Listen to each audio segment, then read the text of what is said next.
Good morning, all of you. Today we are going to learn some remain part of Industrial Dispute Act. Okay, we have seen in our last lecture some points, and from workman we will start today. Okay, now let's see. Workman means any person, including an apprentice, employed in any industry to do any skilled or unskilled manual, supervisory, technical और electrical work for higher और reward. तर बघा, वर्कमन म्हणजे नेमका कोण? तर वर्कमन means any person. वर्कमन म्हणजे कुठलाही असा व्यक्ती, इन्क्लुडिंग ॲन ॲप्रेंटिस म्हणजे एखादी व्यक्ती त्याचं क्वालिफिकेशन कंप्लीट झाल्यानंतर एखाद्या ठिकाणी ट्रेनिंग घेण्यासाठी सुद्धा ॲप्रेंटिसवरती जॉब करते, तर त्याचासुद्धा समाविष्ट हा वर्कमनमध्येच होतो. एम्प्लॉईड इन एनी इंडस्ट्री, कुठल्याही इंडस्ट्रीतला एखादा व्यक्ती, टू डू एनी स्किल्ड और अनस्किल्ड, जो त्याला असलेल्या स्किल किंवा माहीत असलेल्या स्किलमधून त्याचं क्वालिफिकेशन किंवा त्याचं प्रॅक्टिकल दाखवतो, किंवा मॅन्युअल असेल किंवा मॅन्युअली तो एखादी गोष्ट करतो किंवा जॉबच्या ठिकाणी काही कामं करतो. त्याचबरोबर सुपरवायझरी एखादा निरीक्षण करतो. देन टेक्निकल तांत्रिक किंवा इलेक्ट्रिकल विद्युत अशा वेगवेगळी कामं तो करत असतो. तर अशा व्यक्तीलाच इथं काय म्हटलेलं आहे? तर वर्कमन असं म्हटलेलं आहे. पुढं बघा, कॉजेस ऑफ इंडस्ट्रियल डिस्प्यूट्स. मग आता हे जे इंडस्ट्रियल डिस्प्यूट्स आहेत म्हणजे इंडस्ट्रीमध्ये असणारे जे वाद आहेत, तर त्याची कारणं काय असतात किंवा कशामुळं अशा प्रकारचे वाद इंडस्ट्रीमध्ये निर्माण होतात? तर त्यातलं पहिलं रिझन आहे बघा, डिमांड फॉर हायर वेजेस. कधी काय होतं, बरीच जे एम्प्लॉईज असतात ती बरीच वर्षे काम केल्यानंतर त्यांना एका ठराविक वेळेनंतर किंवा एका ठराविक लिमिटेशननंतर पगारवाढ हवी असते. ओके, किंवा जास्त बोनस असेल किंवा एक्स्ट्रा इन्कम, यासाठी त्यांना काय हवं असतं? तर पगारवाढ हवी असते. आणि म्हणूनच मग अशा प्रकारे पगारवाढ जर एम्प्लॉयरना, म्हणजेच त्यांचे जे मालक असतात किंवा त्यांचे जे बॉस असतात, तर त्यांना सांगूनही जर ते पगार वाढवत नसतील किंवा त्यांना वाटते की एखाद्या व्यक्तीची 10 वर्षे सेवा पूर्ण झाली त्यांच्या इंडस्ट्रीमध्ये किंवा नोकरी 10 वर्षे पूर्ण झाली, तर त्याच्यानंतर त्याला हायर वेजेस द्यायला पाहिजे. पण तसं न करता ते आहे त्याच पगारावरती त्या कामगारांना राबवून घेतात. मग अशा वेळी कामगारांना काय करायला लागतं? तर मग ते आंदोलन करतात किंवा उपोषण वगैरे करतात. ओके, किंवा स्ट्राईक करतात. तर मग त्यामध्ये वाद होण्याची किंवा इंडस्ट्रियल डिस्प्यूट्स निर्माण होण्याची शक्यता असते. आणि म्हणूनच पहिलं रिझन दिलेलं आहे बघा, डिमांड फॉर हायर वेजेस. त्यानंतर सेकंड पॉईंट बघा, non implementation of bonus schemes. हां, तर आता कसं असतं, तुम्ही एखाद्या ठिकाणी इंटरव्ह्यूला गेल्यानंतर किंवा एखाद्या ठिकाणी जॉब करत असताना तुम्हाला सुरुवातीला तुमच्या पूर्ण नोकरीच्या कालखंडामध्ये कशा पद्धतीनं तुम्हाला स्कीम्स असतील किंवा तुम्हाला पेन्शन असेल किंवा नाही, तुम्हाला PF वगैरे मिळेल की नाही, तर या सगळ्या गोष्टी सांगितल्या जातात. पण त्या जर वेळच्या वेळी राबवल्या गेल्या नाहीत, तर त्यामुळे सुद्धा इंडस्ट्रियल डिस्प्यूट निर्माण होण्याची शक्यता असते. म्हणजे समजा जर तुम्हाला नोकरीवरती घेत असताना सांगितले की तुम्हाला दरवर्षी बोनस मिळेल, ओके, किंवा साधारणतः 5 वर्षांच्या कालखंडानंतर तुमच्या नोकरीच्या तुम्हाला बोनस देईल किंवा पगारवाढ देईल, पगार दुप्पट करतील वगैरे, अशी आश्वासनं दिली जातात किंवा अशा स्कीम्स सांगितल्या जातात. पण त्या स्कीम्स त्यांच्याकडून पूर्ण केल्या जात नाहीत. मग अशावेळी कामगार हे उपोषण करतात किंवा स्ट्राईक करतात. थर्ड रिझन आहे बघा, demand of better working condition. त्याचबरोबर समजा वर्कर्स ज्या ठिकाणी काम करत आहेत त्या ठिकाणी जर योग्य सोयीसुविधा नसतील, म्हणजे लाईट नसेल, भरपूर प्रकाश नसेल, पाण्याची व्यवस्था नसेल, तर अशावेळी काय होतं, कामगारांना किंवा इतर जे लोक असतात तर त्यांना काम करणं तिथं म्हणजे चांगलं वाटत नाही किंवा ते मनापासून काम करू शकत नाहीत, कामावरती कॉन्सन्ट्रेशन करू शकत नाहीत. आणि म्हणूनच अशा वेळेला त्यांच्या डिमांड पूर्ण करणं किंवा त्यांना चांगल्या ठिकाणी काम करण्याची संधी देणं, त्यांच्या सगळ्या मागण्या पूर्ण करणं, हे जर केलं नाही एम्प्लॉयरकडून किंवा हे जर झालं नाही इंडस्ट्रीच्या ओनरकडून किंवा कंपनीच्या मालकाकडून, तर अशावेळी इंडस्ट्रियल डिस्प्यूट निर्माण होण्याची शक्यता असते. Then reason number 4, failure to recognize unions. तर बघा, कधी कधी काय होतं की रेकग्नाईज ओळखण्यासाठी किंवा युनियन्सची मागण्या जर मालकाकडून पूर्ण होत नसतील किंवा बॉसकडून जर पूर्ण होत नसतील तर अशा वेळीसुद्धा इंडस्ट्रियल डिस्प्यूट निर्माण होतं. देन नेक्स्ट रिझन आहे बघा, demand for proper leave rules. त्याचबरोबर समजा तुम्हाला जॉबवरती येण्याआधी सांगितले की तुम्हाला भरपूर सुट्ट्या असतील किंवा आठवड्यातून एक सुट्टी असेल, ओके, किंवा हाफ सुट्टी असेल, तर अशा सुट्ट्या जर तुम्हाला दिल्या नाहीत आणि त्यावेळेस म्हणजे तुमच्या सुट्टीच्या वेळेतसुद्धा तुमच्या हक्काची ती सुट्टी असते, ओके, मग त्या हक्काच्या सुट्टीच्या वेळेमध्ये सुद्धा जर समजा तुमच्याकडून काम करून घेतलं तर अशा वेळीसुद्धा इंडस्ट्रियल डिस्प्यूट निर्माण होण्याची शक्यता. नेक्स्ट रिझन आहे बघा, डिमांड फॉर प्रॉपर लिव्ह. तर जर योग्य सुट्ट्या दिल्या नाहीत तर त्यामुळे सुद्धा इंडस्ट्रियल डिस्प्यूट निर्माण होण्याची शक्यता असते. नेक्स्ट पॉईंट आहे ओव्हरटाईम पेमेंट्स. समजा ओव्हरटाईम करतात लोक किंवा कामगार जर तुमच्या इथं ओव्हरटाईम करतात कंपनीमध्ये, एखाद्या इंडस्ट्रीमध्ये, कारखान्यामध्ये, तर त्यांना वेळच्या वेळी ओव्हरटाईमचं पेमेंट देणं गरजेचं आहे, ओके. म्हणजे त्यांना काहीतरी गरज वगैरे असते म्हणूनच ते ओव्हरटाईमचं काम करत असतात. मग अशावेळी त्यांच्या गरजा भागवणं हे मालकाचं काम असतं आणि म्हणूनच अशावेळी त्यांच्या ज्या काही ओव्हरटाईमचं पेमेंट्स असतील तर ते त्यांना देणं खूप गरजेचं आहे. Otherwise it will become a cause of industrial dispute. Next one, political interference. तर बघा, कधी कधी काय होतात की एखादा युनियनचं समजा काही मागण्या असतील किंवा एखाद्या व्यक्तीच्या काही जर प्रॉपर मागण्या असतील, प्रॉपर डिमांड्स असतील आणि त्या डिमांड्स पूर्ण करता येत नसतील, कारखाना मालक असतील किंवा इंडस्ट्री मालक असतील आणि त्यामध्ये जर पॉलिटिकल लोक हस्तक्षेप करत असतील किंवा लक्ष घालत असतील तर अशावेळीसुद्धा इंडस्ट्रियल डिस्प्यूट निर्माण होण्याची शक्यता असते. नेक्स्ट पॉईंट आहे पनिशमेंट टू वर्कर्स. त्याचबरोबर आता बघा, काही काही ठिकाणी वर्कर्सना पनिशमेंट देण्याची सुद्धा सवय असते किंवा आपण म्हणू शकतो की त्या वर्कमनना किंवा जे कोणी कामगार असतील त्यांना पनिशमेंट दिली जाते त्यांच्या चुकीच्या गोष्टीसाठी, ओके, किंवा ते जर समजा वेळानं आले किंवा अदर काही प्रॉब्लेम झाले तर अशावेळी त्यांना पनिश केलं जातं.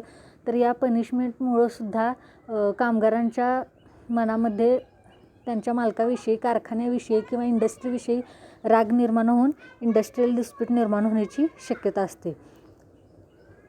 नेक्स्ट पॉईंट आहे बघा, मास retrenchment and undue promotions.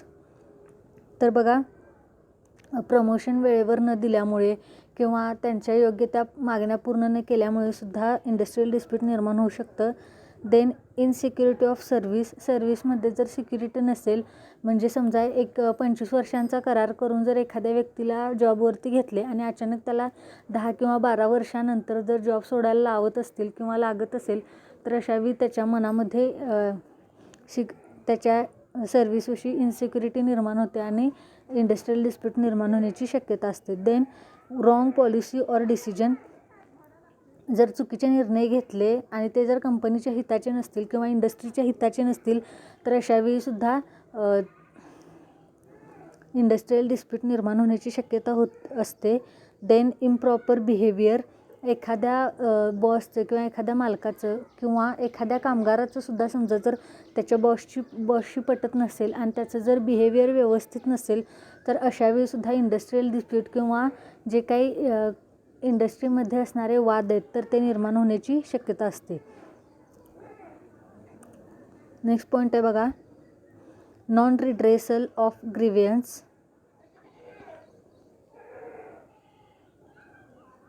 Grievances.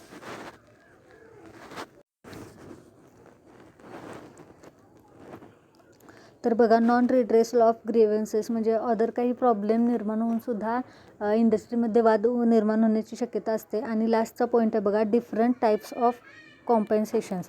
त्याचबरोबर जे वेगवेगळ्या सूट दिल्या जातात त्यांच्या जॉबमध्ये किंवा समजा एखाद्याला व्यवस्थितपणे जर चांगल्या पद्धतीने ट्रीट केले जात असेल आणि एखाद्या त्याच्या क्षेत्रातल्या किंवा त्याच्याच कलिगला जर व्यवस्थित ट्रीट केलं जात नसेल, त्याला व्यवस्थित कॉम्पेन्सेशन दिलं जात नसेल तर अशावेळीसुद्धा इंडस्ट्रियल डिस्प्यूट निर्माण होण्याची शक्यता असते, ओके.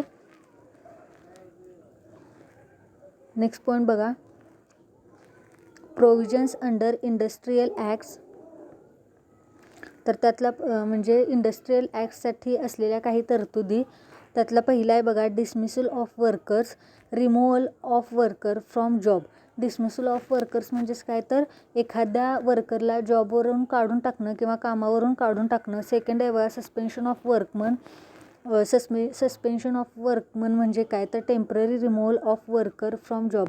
तात्पुरत्या स्वरूपात त्या वर्करला कामावरून कमी करणं, म्हणजे पूर्णपणे काढून न टाकता फक्त कमी करणं. म्हणजे समजा जर एखाद्या वेळेस जर गरज नसेल किंवा काही कामं किंवा काही जॉब हे काही काळापुरते किंवा सिजनल असतात. ओके. आणि मग अशावेळी जर त्या कामगाराची किंवा त्या सर्वांची गरज नसेल तर त्याला तात्पुरती विश्रांती दिली जाते किंवा त्याला कमी केलं जातं. आणि मग परत ज्यावेळी काम सुरू होईल किंवा ज्यावेळी परत सीझन येईल त्यावेळी त्या व्यक्तीला परत कामावरती घेतलं जातं. तर अशा प्रकारच्या सस्पेन्शनला तर अशा प्रकारच्या गोष्टीला सस्पेन्शन म्हटलं जातं. And the third one is next one is closure. In case of closure, employer close the business and thus closure means the final and irrevocable termination of the business itself. आता closure म्हणजे काय, तर बघा, in case of closure employer closes the business. क्लोजरमध्ये काय होतं, तर employer काय करतो, तर त्याचा जो काही बिझनेस आहे तो पूर्णपणे बंद करतो. And thus closure means the final and irrevocable termination of the business itself. आणि क्लोजर म्हणजेच काय, तर पूर्णपणे बंद करणे किंवा बिझनेसचा शेवट होणे. आणि नेक्स्ट पॉईंट आहे बघा, lockout. Lockout means temporary closing of a place of employment. तर बघा, लॉकआउट म्हणजेच काय, तर कामाचं जे ठिकाण आहे ते काय करणं, तर तात्पुरत्या स्वरूपामध्ये बंद ठेवणं. सेकंड पॉईंट आहे बघा, बी, सस्पेन्शन ऑफ वर्क. कामाचं सस्पेन्शन करणं किंवा काम कमी करणं. आणि थर्ड पॉईंट आहे बघा, refusal to continue employ any number of persons employed. त्याचबरोबर एखाद्या कामगाराला एखाद्या कामावरती येण्यासाठी नकार देणं किंवा काही कामगारांचा नंबर कमी करणं किंवा त्या कामगारांना कामावरून कमी करणं. देन नेक्स्ट पॉईंट आहे बघा, 5, retrenchment. It is the termination of the service of a workman for any reason whatever except as a punishment inflicted by way of disciplinary action. तर बघा, रिट्रेचमेंट म्हणजे काय, तर it is the termination of the service. Service संपुष्टात येणे, एखाद्या व्यक्तीची service संपुष्टात येणे किंवा नोकरी संपुष्टात येणे म्हणजेच retrenchment. Workman for any reason whatever expect. मग ते कुठल्याही कारणासाठी असू देत, एखाद्या वर्कमनची जर सर्व्हिस संपुष्टात येत असेल तर त्याला रिट्रेंचमेंट म्हटलं जातं. Okay. It does not involve retirement of worker or termination of the service of a worker on the ground of continued ill health. तर याचा समावेश म्हणजे रिटायरमेंट व्हायच्या आधीच एखादी व्यक्ती जर आपल्या सेवेतून मुक्त होत असेल किंवा आपली सेवा संपुष्टात आणत असेल तर त्याला रिट्रेंचमेंट म्हटलं जातं. मग यामध्ये बऱ्याचदा कारण काय असतं, तर सतत आजारी असल्यामुळं सुद्धा काही लोक आपली नोकरी संपुष्टात आणतात किंवा लवकर रिटायरमेंट घेतात, तर यालाच रिट्रेंचमेंट असं म्हटलेलं आहे.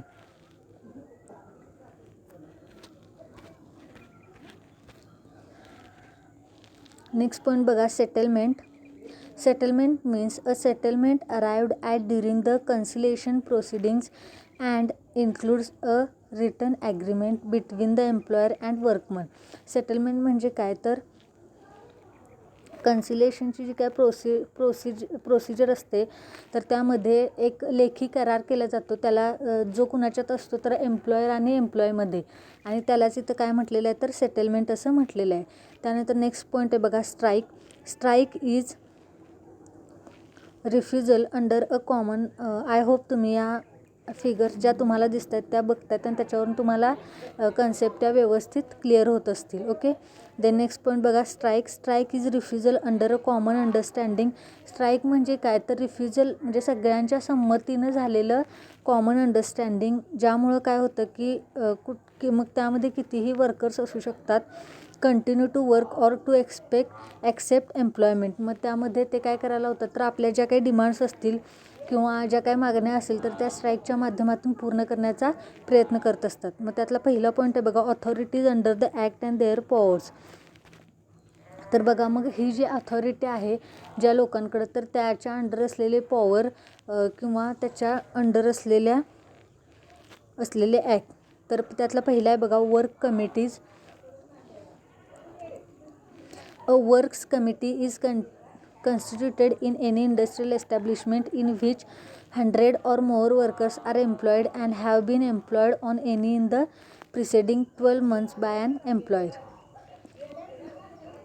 तर बघा, ज्या ठिकाणी वर्कर्स काम करत आहेत तर त्यामध्ये त्यांचे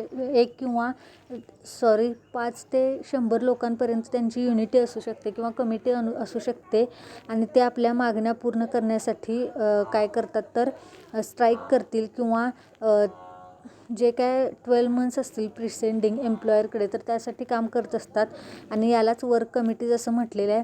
त्यातला नेक्स्ट पॉईंट आहे बघा, this committee consist of representatives of employer and workers. मग ही जी कमिटी असते ती काय मानली जाते तर एम्प्लॉयर्सचं तर ती एम्प्लॉयरची रिप्रेझेंटेटिव्ह मानली जाते आणि त्याचबरोबर वर्कर्सचं सुद्धा रिप्रेझेंटेटिव्ह मानली जाते, म्हणजे प्रतिनिधित्व करते कुणाकुणाचं तर वर्कर्सचं आणि एम्प्लॉयरचं. Employer should not be more than of workers. Okay, आणि मग अशावेळी यालाच वर्क कमिटी असं म्हटलं जातं. देन नेक्स्ट पॉईंट आहे बघा, main duty of work committee is to promote the measures for securing and preserving amity and good relations between the employers and workers. मग ही जी वर्क कमिटी आहे त्याचं महत्त्वाचं काम काय आहे किंवा महत्त्वाचा रोल काय आहे तर लोकांना म्हणजे एम्प्लॉयर आणि एम्प्लॉईज यांच्यामधलं नातं चांगलं करण्यासाठी किंवा हेल्दी ठेवण्यासाठी प्रमोट करण्याचं काम वर्क कमिटी करते. सेकंड पॉईंट बघा, conciliation officers. Conciliation officers are appointed by the state governments. Conciliation officers हे कुणाकडून अपॉइंट केले जातात तर स्टेट गव्हर्नमेंटकडून म्हणजे राज्य सरकारकडून. For the industries in a specified area permanently or for a limited period. मग ते कुठं नेमले जातात तर इंडस्ट्रीजमध्ये. मग ते तात्पुरत्या स्वरूपाचे असतात किंवा कायमस्वरूपी त्यांना तशा प्रकारची पोस्ट दिली जाते. सेकंड पॉईंट बघा, main duty of conciliation officer is to mediate in the settlement of industrial disputes. आणि सगळ्यात महत्त्वाची ड्युटी काय आहे कन्सिलेशन ऑफिसर्सची तर mediate in the settlement of industrial dispute. तर जे काही इंडस्ट्रियल डिस्प्यूट असतं तर ते त्यांचे सेटलमेंट करणे किंवा त्यांच्यामध्ये दुवा होण्याचं काम हे कन्सिलेशन ऑफिसर्स करत असतात. पॉईंट नंबर सी बघा, board of conciliation. A board of conciliation is constituted by the state government by notification in the official gazette. Board of conciliation हे स्टेट गव्हर्नमेंटकडूनच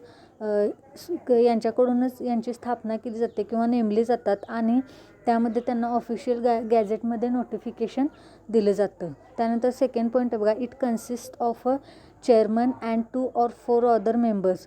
मग यामध्ये चेअरमन आणि 2 किंवा त्याच्यापेक्षा जास्त मेंबर असतात. Chairman is an independent person and other members are persons appointed in equal numbers of to represent the parties of the dispute. मग हा जो चेअरमन असतो तो काय असतो तर त्याची स्वतंत्र निवड झालेली असते आणि जे बाकीचे मेंबर्स असतात तर ते इक्वली वेगवेगळ्या पार्टीजकडून त्यांचं रिप्रेझेंटेशन करण्यासाठी त्यांचे निवड केली जाते किंवा अपॉइंट केले जातात. आणि लास्टचा पॉईंट आहे बघा, the duty of the board is to promote the settlement of an industrial dispute.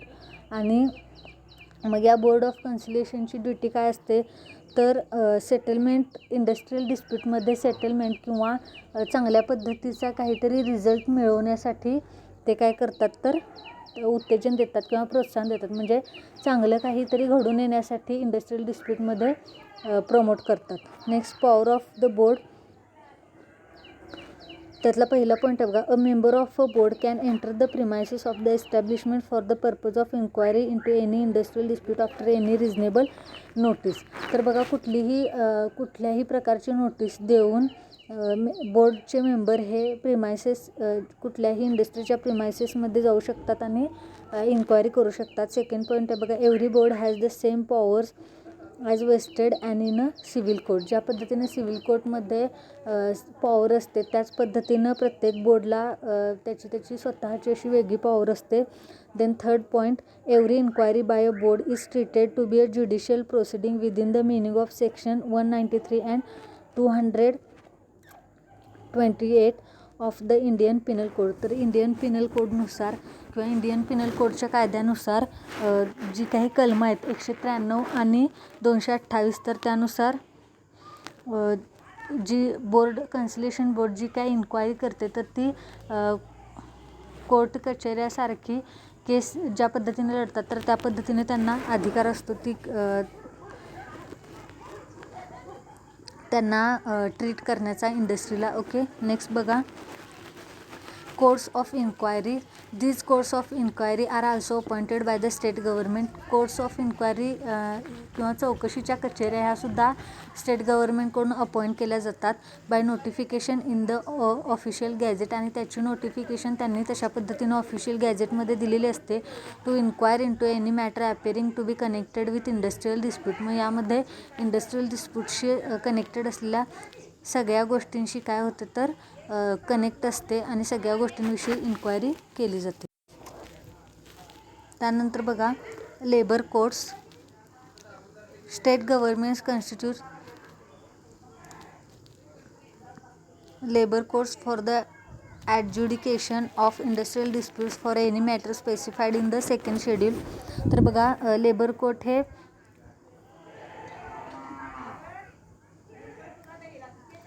Second शेड्यूलमध्ये स्पेसिफाईड केलं जातं किंवा विशिष्ट पद्धतीनं त्याचं नियोजन केलं जातं, नेमलं जातं किंवा नेमून दिलं जातं. त्यानंतर the matter specified in the second schedule are. मग जे काही सेकंड शेड्यूलमध्ये मॅटर स्पेसिफाईड केले जातात किंवा विशिष्ट पद्धतीने मांडले जातात तर त्यातलं पहिलं आहे बघा, the legality of an order passed schedule. तर जे काही पास्ट शेड्यूल झाले असेल त्याची legality of order. Second, the application and interpretation of standing orders. जे काही स्टँडिंग ऑर्डर्स असेल तर त्याचं ॲप्लिकेशन आणि interpretation. Third one is discharge or dismissal of workers including reinstatement or grants of relief to workman wrongly dismiss. एखाद्या व्यक्तीला किंवा एखाद्या वर्कमनला जर समजा रॉंगली डिसमिस केलं जात असेल किंवा चुकीच्या पद्धतीनं त्याचा कुठलाही दोष नसताना जर त्याला त्याची पनिशमेंट दिली जात असेल तर त्यासाठी त्याला डिस्चार्ज करण्यासाठी सुद्धा लेबर कोर्टमध्ये केस चालू जातात. Then withdrawal of any customary privilege. कुठलंही जर कस्टमरी प्रिव्हिलेज करायचं असेल तर त्यासाठी सुद्धा लेबर कोर्टचा वापर केला जातो. देन लेबर कोर्ट शाल consist of one person only and who should have any of the following qualification. मग लेबर कोर्ट जे आहे ते एका व्यक्तीने चालवलं जातं आणि त्यासाठी काही स्पेसिफिक क्वालिफिकेशनची गरज असते. त्यामध्ये पहिला आहे बघा, he is or has been a जज ऑफ हायकोर्ट. मग ती व्यक्ती हायकोर्टची न्यायाधीश असणं गरजेचं असतं किंवा तिने यापूर्वी उच्च न्यायालयाचे न्यायाधीश म्हणून काम केलेलं असणं गरजेचं आहे. सेकंड पॉईंट आहे बघा, he has been a district जज फॉर ॲटलिस्ट 3 years. त्याचबरोबर त्या व्यक्तीनं 3 वर्षांपर्यंत जिल्हा न्यायालयामध्ये जज म्हणून किंवा न्यायाधीश म्हणून काम केलेलं असणं गरजेचं आहे. ओके. देन नेक्स्ट पॉईंट आहे बघा, industrial tribunals. State government may also constitute one industrial tribunals for the settlement of industrial disputes. A tribunal shall state government may also constitute one industrial tribunals. तर बघा, state government may also constitute one industrial tribunal. State government हे एक industrial tribunals नेमू शकतात किंवा स्थापन करू शकतात for the settlement of industrial disputes. आणि ते सुद्धा इंडस्ट्रीच्या डिस्प्यूट्ससाठी स्थापन केले जातात. आणि त्यातला लास्टचा पॉईंट आहे बघा, अ ट्रिब्युनल शाल. त्याचबरोबर म्हणजे स्टेट गव्हर्नमेंटकडून एक इंडस्ट्रियल न्यायासन असणं गरजेचं आहे फॉर सेटलमेंट इंडस्ट्रियल डिस्प्यूट. आणि लास्टचा पॉईंट आहे बघा, a tribunal shall consist of one person only to be appointed and he should have the minimum qualification as required for the labour court. आणि ज्या पद्धतीने लेबर कोर्टसाठी क्वालिफिकेशन असलेली एक व्यक्ती गरजेची असते त्याच पद्धतीनं इंडस्ट्रियल ट्रिब्युनलसाठी सुद्धा एका व्यक्तीची ज्या पद्धतीचं क्वालिफिकेशन लेबर कोर्टसाठी आवश्यक आहे त्याच पद्धतीचं क्वालिफिकेशन असलेल्या व्यक्तीची गरज असते. ओके.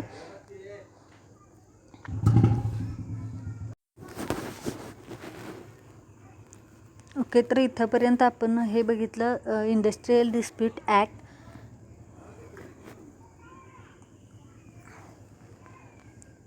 इन अवर लास्ट तर बघा इथंपर्यंत मी हे माझं लेक्चर संपवते. जर तुम्हाला काही एखादा यातला पॉईंट समजला नसेल किंवा काही कन्फ्युजन असेल तर you can ask me on WhatsApp or you can directly call me. आत्तापर्यंत आपलं हे जे युनिट नंबर 5 आहे त्यातले आता आपले थोडे पॉईंट्स राहिलेले आहेत ते आपण नेक्स्ट लेक्चरमध्ये कवर करूयात. ओके, आत्तापर्यंत झालेल्या युनिटमध्ये जर काही कोणाला प्रॉब्लेम असेल किंवा काही शंका असेल तर तुम्ही मला कधीही विचारू शकता. आणि आय होप तुम्हाला हे लेक्चर व्यवस्थित समजलं असेल. तरीसुद्धा काय प्रॉब्लेम असेल तर you can call me. Okay, thank you.